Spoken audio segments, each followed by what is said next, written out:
சாதிவாரி கணக்கெடுப்பும் சமூக நீதியும், தேவேந்திர குல வேளாளர் பட்டியல் வெளியேற்றமும் பஞ்சமர் நில மீட்பும். இந்தியாவின் சமூகம், பொருளாதாரம் மற்றும் அரசியலை வடிவமைப்பதில் சாதி முக்கிய பங்காற்றுகிறது. ஆனால் சாதிவாரி கணக்கெடுப்பு சாதி அமைப்பை நிலைநிறுத்துவதற்காக அல்ல, சாதி உயர்வு தாழ்வு குறித்த எண்ணங்களை அகற்றுவதற்கு சாதிவாரி கணக்கெடுப்பு உதவுகிறது. ஒவ்வொரு சாதியின் உண்மையான மக்கள் தொகை எண்ணிக்கைக்கு ஏற்ப அவர்கள் அனைவருக்கும் உரிய நியாயமான இடப்பங்கீட்டை வழங்குவதற்கு உதவுகிறது.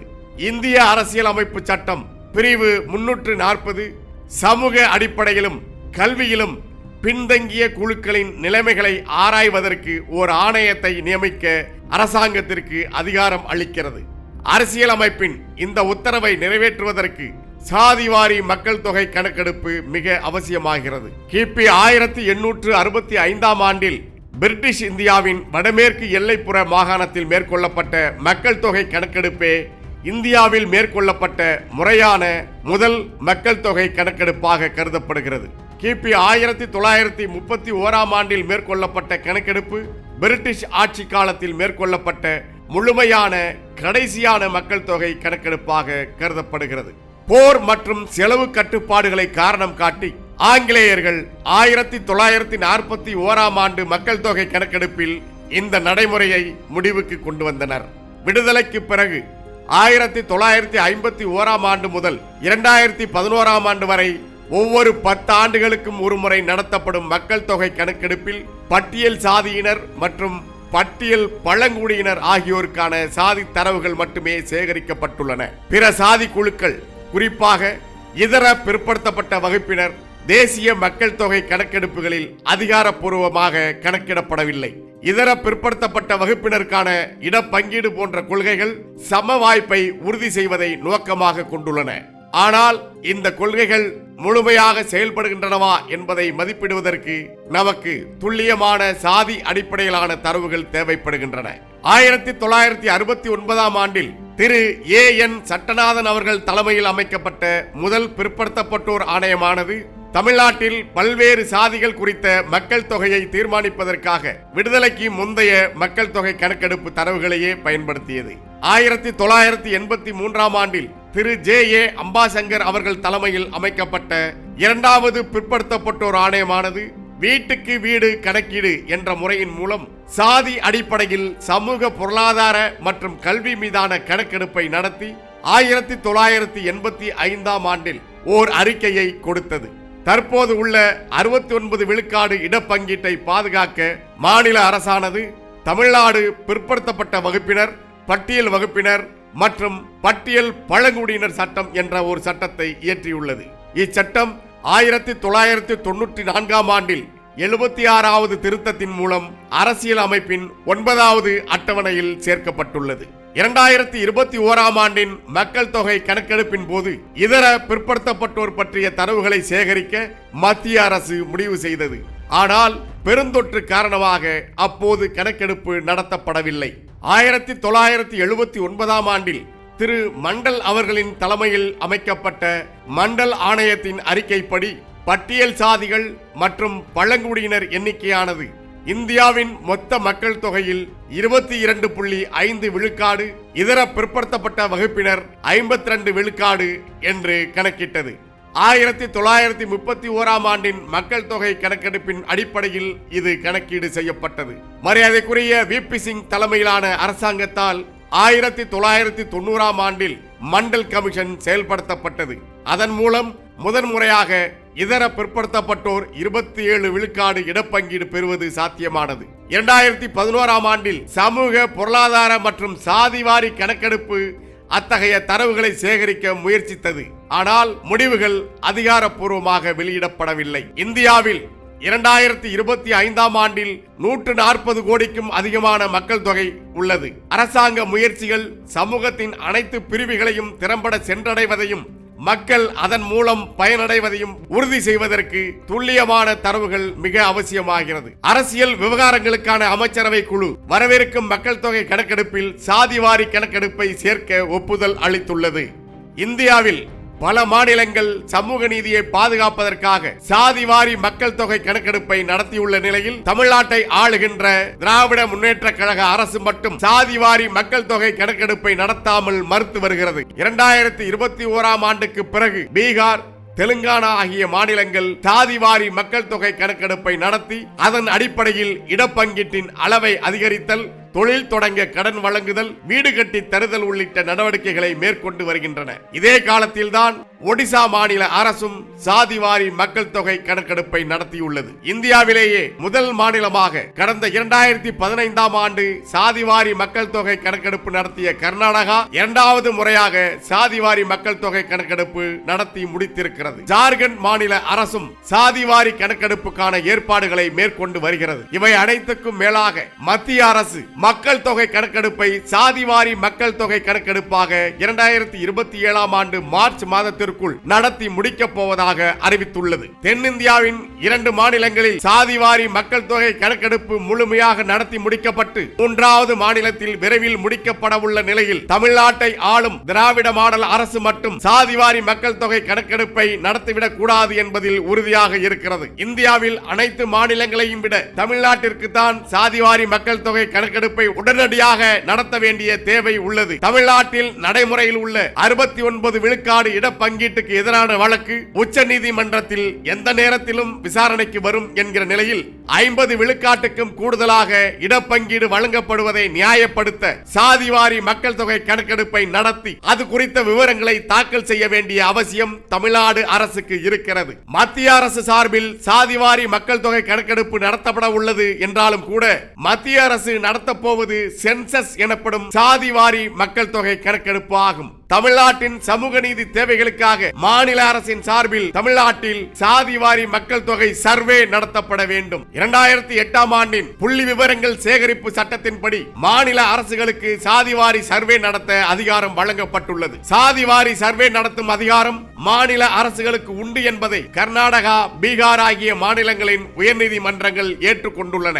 உச்ச நீதிமன்றமும் இதே நிலைப்பாட்டை தான் கொண்டிருக்கிறது. அதனால்தான் பீகார் மற்றும் தெலுங்கானா அரசுகள் சாதிவாரி மக்கள் தொகை சர்வேயின் அடிப்படையில் இடப்பங்கீட்டின் அளவை அதிகரித்தது மட்டுமன்றி ஏராளமான நலத்திட்டங்களையும் செயல்படுத்தி வருகின்றன. இத்தனைக்கு பிறகும் சாதிவாரி சர்வே நடத்த மாநில அரசுக்கு அதிகாரம் இல்லை என்று சட்டப்பேரவைக்கு உள்ளேயும் வெளியேயும் திராவிட முன்னேற்ற கழக அரசு பொய் கூறி தமிழர்களை ஏமாற்றி வருகிறது. 1989ஆம் ஆண்டில் தொடங்கி 2021ஆம் ஆண்டு வரை தமிழ்நாட்டில் சாதிவாரி மக்கள் தொகை கணக்கெடுப்பு நடத்துவதற்கு 3 முறை வாய்ப்புகள் ஏற்பட்டன. அந்த 3 வாய்ப்புகளையும் சிதைத்து சாதிவாரி மக்கள் தொகை கணக்கெடுப்பு நடக்க விடாமல் செய்தது திராவிட முன்னேற்ற கழக அரசு. 36 ஆண்டுகளுக்கு மேலாக சமூக நீதிக்கு எதிராக திராவிட முன்னேற்ற கழகம் செய்து வரும் சதி திட்டத்துக்கு இது முக்கியமான சான்றாகும். தமிழர்களுக்கு சமூக நீதி கிடைத்துவிடக் கூடாது என்பதில் திராவிடம் உறுதியாக இருக்கிறது. சாதிவாரி மக்கள் தொகை கணக்கெடுப்பு நடத்தப்பட்டால் அதன்படி தமிழ் சமூகங்களுக்கு உள்ள இடப்பங்கீட்டின் அளவை அதிகரித்து தமிழர்களுக்கான உரிமைகளை வழங்க வேண்டிய நிலை ஏற்படும் என்பதால் தான்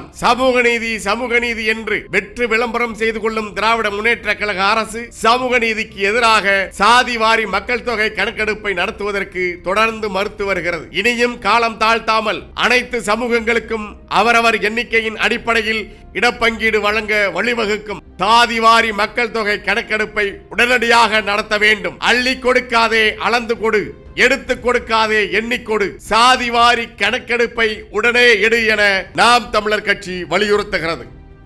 பஞ்சமர் நில மீட்பு ஒரு குறிப்பிட்ட சமூக மக்களையோ இனத்தையோ நாட்டையோ அடிமைப்படுத்த வேண்டுமெனில் எதிரிகள் முதலில் நிலத்தை தான் கைப்பற்றுவார்கள். நிலம்தான் சொத்துக்களில் முதன்மையானது. உலகில் பல போர்கள் நிகழ நிலமே அடிப்படை காரணமாக இருந்திருக்கிறது. தமிழ்நாட்டில் 18ஆம் நூற்றாண்டு வரை நில உடைமையாளர்களாக வாழ்ந்து வந்த பட்டியலின மக்களின் நிலங்கள் பிரிட்டிஷ் ஆட்சியில் அறிமுகமான மிராசி முறையின் மூலம் அதிக அளவில் பறிக்கப்பட்டன. கிராமத்துக்கு என்று பொதுவாக இருந்த நிலங்கள் எல்லாம் உயர் சாதியினருக்கும் ஆங்கிலேயர்களுக்கு ஆதரவாக இருந்தவர்களிடமும் மிராசி முறை மூலம் ஒப்படைக்கப்பட்டது. அதன்படி கிராமங்களில் உள்ள நிலங்களுக்கு வரி கட்டும் பொறுப்பு மிராசுதாரர்களுடையது. அவர்கள் அந்த நிலங்களை குத்தகைக்கு விட்டு அதன் மூலம் கிடைக்கும் வருவாயை அரசுக்கு வரியாக செலுத்தினார்கள். அதை தவிர தரிசு நிலங்களை நிர்வகிக்கும் பொறுப்பும் அவர்களிடமே இருந்தது. மிராசுதாரர்கள் அவர்களுக்கு விருப்பப்பட்டவர்களுக்கு அந்த நிலங்களை கொடுத்து வந்தார்கள். இந்த முறையால் பட்டியலின மக்கள் மிகவும் பாதிப்புக்கு உள்ளானார்கள். சாதிய அடக்குமுறைகளால் ஏற்கனவே பாதிக்கப்பட்ட மக்கள்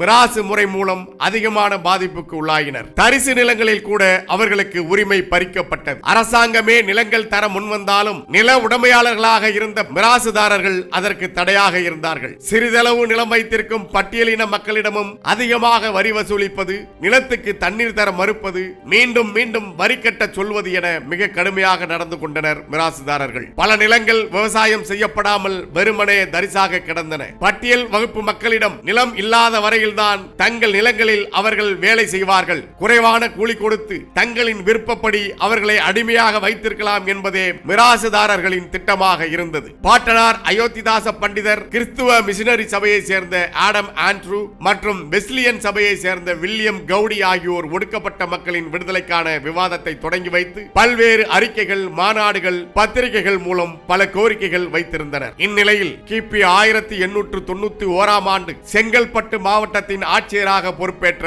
மரியாதைக்குரிய ஜேம்ஸ் ஹென்றி அப்போலி ட்ரமன்ஹீர் அவர்கள் செங்கல்பட்டு மற்றும் அதன் சுற்றுவட்டார பகுதிகளில் ஒடுக்கப்பட்ட பட்டியல் வகுப்பு மக்கள் எப்படி வாழ்கிறார்கள், அவர்கள் எப்படி நடத்தப்படுகிறார்கள் என்பது தொடர்பான கள ஆய்வினை மேற்கொண்டு 17 பக்க அறிக்கை ஒன்றை தயாரித்து ஆங்கிலேய அரசுக்கு அனுப்பினார். அந்த அறிக்கையில் செங்கல்பட்டு பகுதியில் வாழ்ந்த பட்டியல் வகுப்பு மக்களின் நிலையை கவலையோடு பதிவு செய்தார். They are always badly nourished, clad, if at all. அவர்கள் எப்போதும் ஊட்டச்சத்து குறைபாட்டுடன் தான் இருந்தார்கள்.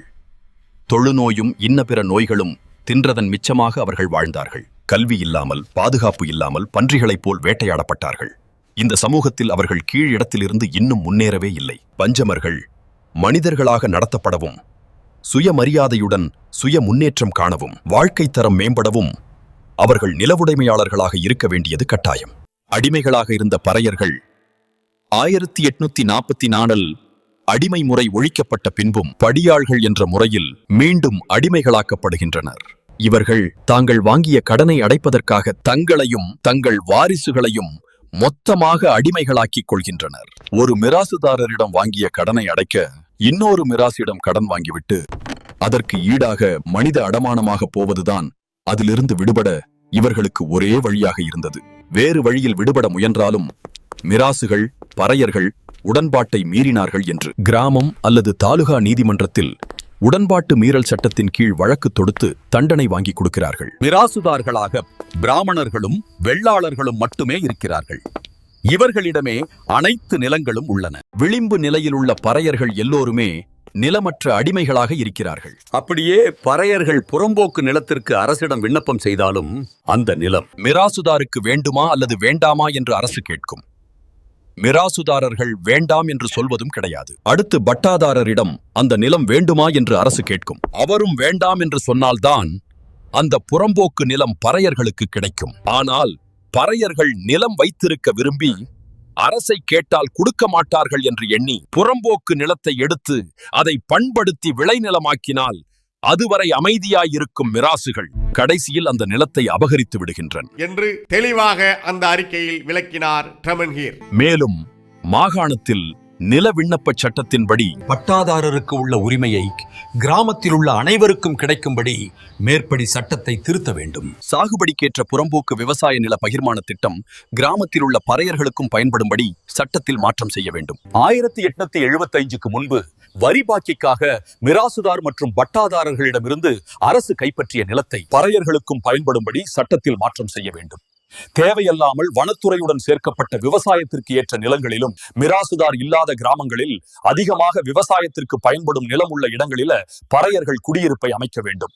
இத்தகைய குடியிருப்புகளில் உள்ள பறையர்களுக்கு விவசாயத்திற்கேற்ற மற்ற நிலத்தை அரசு கொடுக்க வேண்டும். சென்னை மாகாண குத்தகை சட்டத்தை கொண்டு வருவதன் மூலம் பறையர்களும் மற்ற விவசாயிகளும் மிராசுதாரர்களின் பிடியிலிருந்து விடுவிக்கப்பட வேண்டும். பறையர்களுக்கும் மற்ற விவசாயிகளுக்கும் சார்பாக இருக்கும்படி சட்டம் திருத்தப்பட வேண்டும். கூலி விவசாயிகள் அடிமை முறைகளிலிருந்து விடுபடும் விதத்தில் உடன்படிக்கை மீறல் சட்டத்தை மாற்றியமைக்க வேண்டும். கூலி உடன்படிக்கையை 1 ஆண்டிற்கு உட்பட்டதாக ஆக்கப்பட வேண்டும். பறையர்கள் வாழும் வீட்டிற்கு பட்டா உரிமை அவர்களுக்கு வழங்கப்பட வேண்டும். பறையர்கள் அரசு உதவியுடன் மற்ற நாட்டிற்கு குடிபெயரும் நிலைமை உருவாக்கப்பட வேண்டும். பறையர்களுக்கென்று சாராய கடைகள் அதிகமாக இருப்பதை கட்டுப்படுத்த வேண்டும். பறையர்களுக்கு கல்வியை அனுமதித்து அரசு தெளிவாகவும் நேரடியாகவும் அவர்களின் கல்விக்கு வழிவகுப்பது அரசின் கடமையாகும். பறையர்களின் சுகாதாரத்தையும் அரசு கவனத்தில் கொள்ள வேண்டும். பறையர்கள் வீடுகளை மற்றவர்கள் உரிமை கொண்டாடுவதிலிருந்து விடுவிக்க வேண்டும். இதில் மிகவும் முதன்மையானது பறையர்களின் குழந்தைக்கு கல்வி அளிக்க வேண்டும் என்று அந்த அறிக்கையில் தனது ஆலோசனைகளாக சில குறிப்புகளை பட்டியலிட்டுள்ளார் ட்ரமன்ஹீர் அவர்கள். சிறிது நிலம், அவர்களுக்கு சொந்தமான குடிசை, எழுத படிக்க தெரிந்திருத்தல், அவர்களது உழைப்பிற்கான சுதந்திரம், தன்மானம் ஆகியவற்றை அவர்களுக்கு கொடுத்தால் பறையர்களின் வாழ்வு இப்போதிருக்கும் மகிழ்ச்சியற்ற அடிமை நிலையிலிருந்து மாறுபட்டதாக இருக்கும் என்று கிபி 1891 அக்டோபர் 5 ஆங்கிலேய அரசுக்கு எழுதினார் ட்ரமன்ஹீர். ட்ரமன்ஹீர் அனுப்பிய அந்த ஆய்வறிக்கை இங்கிலாந்தில் பிரிட்டிஷ் தலைமையகத்தில் ஏற்றுக்கொள்ளப்பட்டு 30/9/1892 வருவாய் அரசாணையாக வெளியிடப்பட்டது. செங்கல்பட்டு மாவட்ட பறையரின மக்களை பற்றிய குறிப்புகள் என்ற அந்த அறிக்கையின் தொடர் நடவடிக்கையாக பஞ்சமர் நிலம் பட்டியல் வகுப்பு மக்களுக்கு வழங்கப்பட்டது. பஞ்சமர் நிலங்களை சில நிபந்தனைகளின் அடிப்படையிலேயே ஆங்கிலேய அரசு வழங்கியது. முதல் 10 ஆண்டுகளில் இந்த நிலத்தை யாருக்கும் விற்கவோ, தானம் செய்யவோ, அடமானம் வைக்கவோ அல்லது குத்தகைக்கு விடவோ கூடாது. 10 ஆண்டுகளுக்கு பிறகு வேறு பட்டியலின மக்களுக்கு மட்டுமே விற்கவோ, தானம் செய்யவோ, அடமானம் வைக்கவோ அல்லது தேவைக்கு தரவோ செய்யலாம். நிபந்தனையை மீறி செய்யப்படும் உரிமை மாற்றங்கள் சட்டப்படி செல்லாது என்ற விதிமுறைகளை வகுத்தது. இத்தகைய குறிப்பிட்ட நிபந்தனைகளுடன் நிலம் வழங்கப்பட்டதாக டிசி மற்றும் பஞ்சம நிலங்கள் என்று இன்றளவும் வருவாய்த்துறை பதிவேடுகளில் குறிப்பிடப்பட்டுள்ளது. சுரண்டுவதற்காக வந்த ஆங்கிலேயர்கள் ஒடுக்கப்பட்ட மக்களுக்கு அளித்த நில உரிமை விடுதலை மூலம் தமிழ்நாட்டில் 12,61,013 ஏக்கர் பஞ்சம நிலம் வழங்கப்பட்டது. சுயராஜ்யம் எங்கள் பிறப்புரிமை என்ற முழக்கத்தோடு வெள்ளையரிடமிருந்து விடுதலை வாங்கியதாக சொல்லிக்கொள்ளும் இவர்களுடைய ஆட்சியில் தற்போது தமிழ்நாட்டில் 1,26,013 ஏக்கர் நிலம்தான் இருப்பதாக நில நிர்வாகத்துறை கூறுகிறது. மீதியுள்ள 10,73,887 ஏக்கர் நிலத்தை விழுங்கியது யார்? பட்டியல் வகுப்பு மக்களிடமிருந்து மெல்ல மெல்ல பறிக்கப்பட்ட இவ்வளவு நிலங்களும் இப்போது யாருடைய கையில் இருக்கிறது? இதை ஓர் அரசாங்கத்தால் எளிதாக கண்டுபிடிக்க முடியும். ஏன் இதுவரை அதற்கு எந்தவித நடவடிக்கையும் எடுக்க முடியவில்லை? பஞ்சம நிலத்தை இழந்த ஒடுக்கப்பட்ட மக்களுக்கு அரசாங்கம் சொல்கின்ற பதில் என்ன என்கிற கேள்விகளை முன்வைத்து 1994 அக்டோபர் 10 செங்கல்பட்டு மாவட்டம் காரணை என்னும் இடத்தில் பஞ்சம நில மீட்பு அமைப்பினர் போராட்டத்தில் ஈடுபட்ட போது ஜான் தாமஸ் ஏழுமலை என்கிற 2 போராட்டக்காரர்களை அன்றைய அரசு படுகொலை செய்தது. பஞ்சம நில மீட்புக்காக மாநிலம் முழுவதும் பல போராட்டங்கள் நடந்த போதிலும் ஆங்கிலேயர் ஆட்சி காலத்தில் இருந்து பட்டியல் வகுப்பு மக்களுக்கு சொந்தமானதை அரசு அதிகாரிகள் திருப்பித் தர விரும்பவில்லை. பஞ்சம நிலம் தொடர்பான பணிகளில் ஈடுபட்டுள்ள அதிகாரிகள், மாவட்ட ஆட்சியர்கள், மாவட்ட வருவாய் அதிகாரிகள், கிராம நிர்வாக அதிகாரிகள் மற்றும் துணைப்பதிவாளர் அலுவலகத்தில் உள்ள அதிகாரிகள் ஆகியோருக்கு பஞ்சம நிலங்களை அடையாளம் காண பயிற்சி அளிக்கப்பட வேண்டும் என்கிறார். 1891 ட்ரமன்ஹீர் அறிக்கையின்படி பட்டியல் வகுப்பு மக்களுக்கு வழங்கப்பட்ட அனைத்து நிலங்களும் பஞ்சம நிலங்களாகவே கருதப்படுகின்றன என்பது பரவலாக ஏற்றுக்கொள்ளப்பட்டாலும் பட்டியல் வகுப்பு மக்களுக்கு பயனளிக்கும் 14 வகையான நிலங்கள் உள்ளன என்றும் அவை பாதுகாக்கப்பட வேண்டும். ஆங்கிலேயர் ஆட்சியின் போது வழங்கப்பட்ட நிலங்களை தவிர விடுதலைக்கு முன்பும் பின்பும் சேரிநாதம், வெட்டியான் மணியம், தலையாரி மணியம், வானான் மணியம், சக்கிலி மணியம், தூக்கிரி மணியம், பஞ்சமி தரிசு என்று அரசாங்க சட்டங்கள் மற்றும் திட்டங்களின் கீழ் விநியோகிக்கப்பட்ட நிலங்கள் தவிர பிற நிலங்களும் பட்டியல் வகுப்பு மக்களுக்கு வழங்கப்பட்டுள்ளன. பஞ்சம நில மீட்பே பைந்தமிழர் உரிமை மீட்பு என்கிற அடிப்படையில் ஆங்கிலேயர் காலத்தில் தமிழ்நாடு எங்கும் பட்டியல் வகுப்பு மக்களுக்கு வழங்கப்பட்ட 12,61,013 ஏக்கர் பஞ்சம நிலங்களை முழுமையாக மீட்டெடுப்போம், நில உரிமை காப்போம் என்று நாம் தமிழர் கட்சி உறுதியளிக்கிறது. தேவேந்திர குல வேளாளர்கள் பட்டியல் வெளியேற்றம்.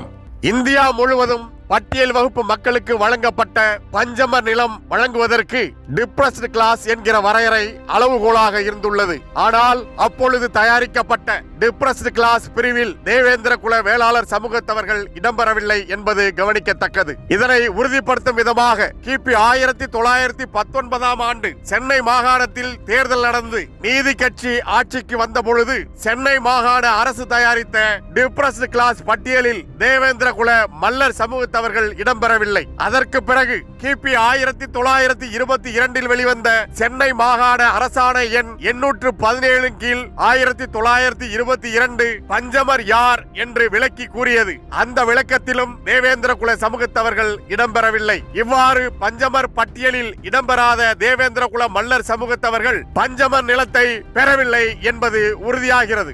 ஆங்கிலேயர் ஆட்சி காலத்திலும் அரசுக்கு வரி செலுத்தும் அளவுக்கு உயர்ந்த நிலையில் தேவேந்திர குல வேளாளர்கள் இருந்துள்ளனர் என்பதும் தெளிவாகிறது.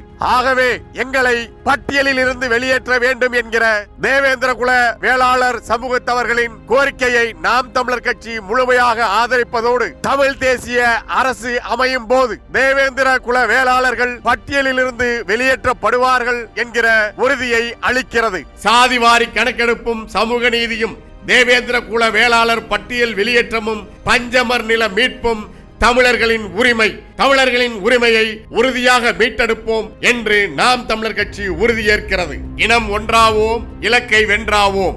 இலக்கு ஒன்றுதான், இனத்தின் விடுதலை. தமிழ் தாய் வாழ்க, தலைவர் பிரபாகரன் வாழ்க. நாம் தமிழர்.